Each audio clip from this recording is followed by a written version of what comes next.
అసలు జగన్ మీటింగ్స్ కి స్క్రిప్ట్ ఎవడిస్తున్నాడు రా నాయన? కాస్త ఆడికి చెప్పి స్క్రిప్ట్ అయినా మార్పించండి, లేదా మొత్తానికి ఆ స్క్రిప్ట్ రాసేవాడినైనా పీక్ పారేయండి, కాస్త అప్డేట్ అవ్వండిరా.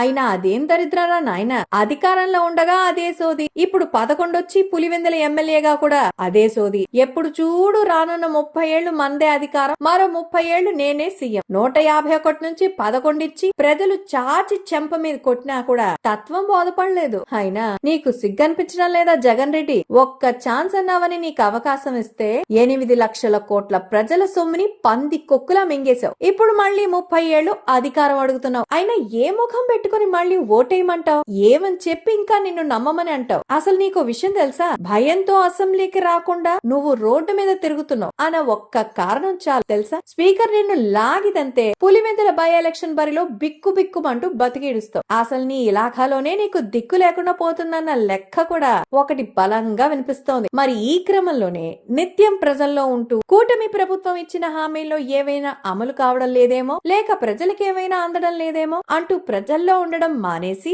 ఎంతసేపు బయటకు రావడం, నీ పనికిమాలిన సంతతో ఒక పార్టీ మీటింగ్ పెట్టుకోవడం, వస్తున్నా వచ్చేస్తున్నా ఇరగదీస్తా అంటూ డాంబికాలు పలకడం, మళ్ళీ వెళ్లి బెంగళూరు ప్యాలెస్ కి చెక్కేసి తొంగోవడం, ఇంకా వేరే పనేం లేదా? నువ్వు ఇలానే చూస్తూ ఉండు. అధికారం మాట దేవుడికి ఎరుగు. ఇంకో 30 ఏళ్లు నీకు ప్రతిపక్షం పదవి కూడా రాదు. అది నువ్వు నీ పార్టీ ఉంటే అప్పటి వరకు.